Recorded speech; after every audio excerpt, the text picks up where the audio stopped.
There are very few African-American men in this country who haven't had the experience of being followed when they were shopping in a department store. That includes me. There are very, very few African-American men who haven't had the experience of walking across the street and hearing the locks click on the doors of cars. That happens to me, at least before I was a senator. There are very few African Americans who haven't had the experience of getting on an elevator and a woman clutching her purse nervously and holding her breath until she had a chance to get off. That happens often.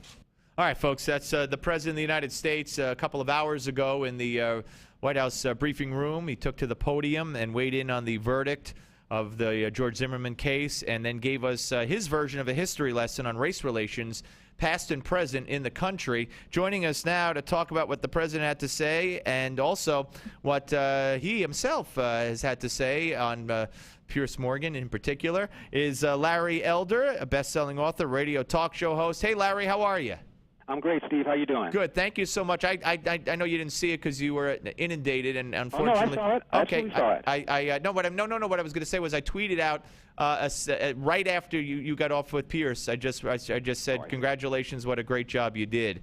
And I know that the horrific tweets and emails that came in, which were documented by our friend Noel Shepard at Newsbusters. Before we get to that, what about what the president had to say and what you just heard him say in particular?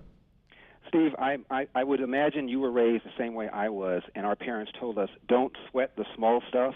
You're walking down the street and somebody locks his car because you're walking by. Oh, that's going to ruin my day. I'm probably going to lose my job.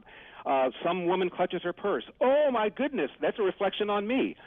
Why do women do that? Do the women just instinctively want to clutch their purses, or are people reacting to something that they see in our society? The fact is 12% of the population, Steve, is black.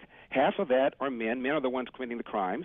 And then we look at young men. That's a criminal class. So you exclude old people and young and children. You're talking about 3% of the population producing about 50% of the people behind bars. That is why people profile, and black people profile as much as white people do, if not more so.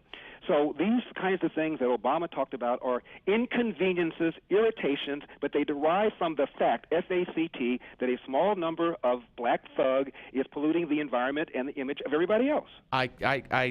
Well said. And the president addressed that as well when he talked about the violence in the African-American community, and he attributed to Larry to violence that had gone on there in the past. And I wonder, and I said this in the previous hour, is he talking about Jim Crow? Is he talking about, slavery? I mean, what is he talking about? Well, it doesn't even matter what he's talking about. Whatever it is, it's inaccurate. From 1890 to 1940, take a look at the census reports. A black family was more likely to be born in a nuclear intact two-parent household than a white family. Even during slavery, most slaves lived with their biological mother and biological father, even though they were not allowed to marry legally. So the idea that somehow poverty and racism has caused this, when in fact there's less poverty and less racism right now in 2013, but 75% of black kids are born outside of wedlock. That's a direct line between that and crime and dropouts, welfare dependency, you name the social ill, and there's a direct relationship between that and not having a father in the home, especially for boys. When the president, first of all, two things he said today, Larry. He said when the case first came to public notice, I said that if I had that Trayvon could have been my son, which of course is not what he said. He said if I had a son, he would have looked like Trayvon, which to me is the most racist thing. Does that mean every white kid that gets in trouble or that gets, God forbid, hurt? I could say if I had or let's say, because I do have a son, if it's a girl, I could say, well, if I had a daughter, she would look like Mary in St. Louis. I mean, that's insane.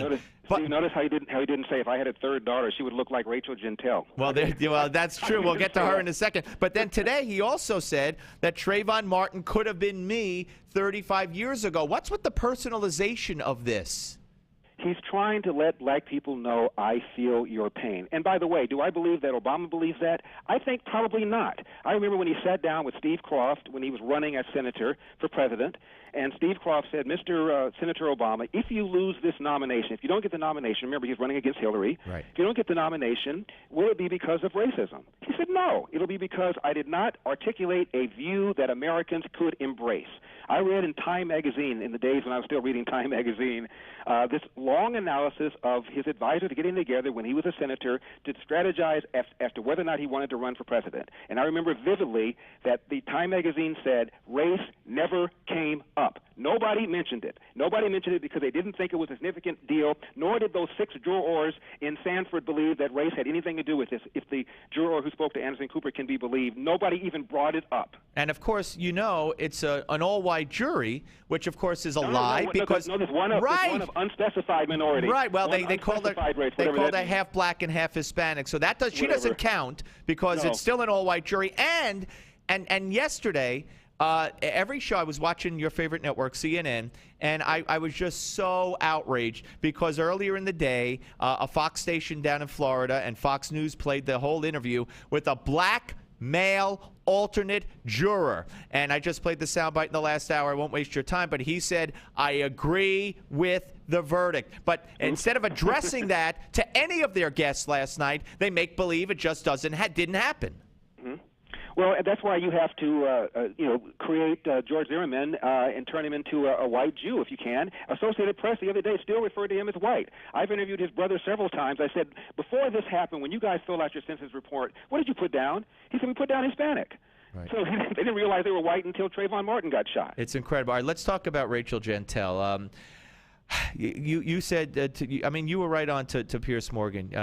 Piers Morgan, and they're still glorifying her. Tonight they're running the whole interview again. This wonderful young lady. And I said earlier in the show, and I said it to a couple of guests, I guess it turns out, in the world according to Piers Morgan, in the world according to the leftist media, we're old, because that's according to Rachel Jeantel. And if we don't say whoop ass and smoke weed and the N-word with an A, then we're just either bigoted and racist and culturally insensitive, and we don't know what's going on in this country. Well, the reason he's running the interview again is because, for whatever reason, it got good ratings. That's why he's running it again. And he referred to her, after he interviewed her, condescendingly as one smart cookie. And as you know, I said, if she's one smart cookie, why don't you hire her to co-host your show? Right, or watch your children, yeah. He told my friend Larry Pratt, the head of the Gun Owners of America, that you are, quote, one incredibly stupid man, end of quote. So Larry Pratt, probably one of the most skilled debaters on the Second Amendment I know, is stupid, but Rachel Jeantel is smart. Says something about his judgment. This is the soft bigotry of low expectations, Steve. It's all about putting your arm around a black person, whether you're in school, what have you, socially promoting him or her, even though he or she has not mastered reading, writing, and computing at grade level. This is the whole basis behind race-based preferences. The assumption is, unlike Asian Americans who somehow can raise their game and meet standards, blacks and Hispanics are too stupid to do it, so therefore we're going to lower the standard. That's what you do when you put your arm around somebody like Rachel Jeantel, who clearly can't express herself well. She was inarticulate. She had garbled syntax. Her grammar was god-awful. And this is some smart cookie. Are you kidding me? Well, she says, on one hand, she claims she has a 3.0 GPA in high school. I didn't even know they went with numbers like that in high school, but assuming they do. And on the other hand, Tom Joyner, the radio talk show host who's getting her a scholarship to any black college she wants, says they got to get her a tutor to help her graduate to get her high school diploma. So if she's got a 3.0, why she needs a tutor to get a high school diploma is beyond me. But the whole thing is a sick contradiction. And you're right. I feel bad for her that she has this palate thing and the tonsils. She says she can't speak loud, and let's assume all that's true. And Steve, what poor person can't get a scholarship in America? I mean, honestly, we got money all over the place. We're inundating these kids with money. In fact, they've got so much money they've got debt.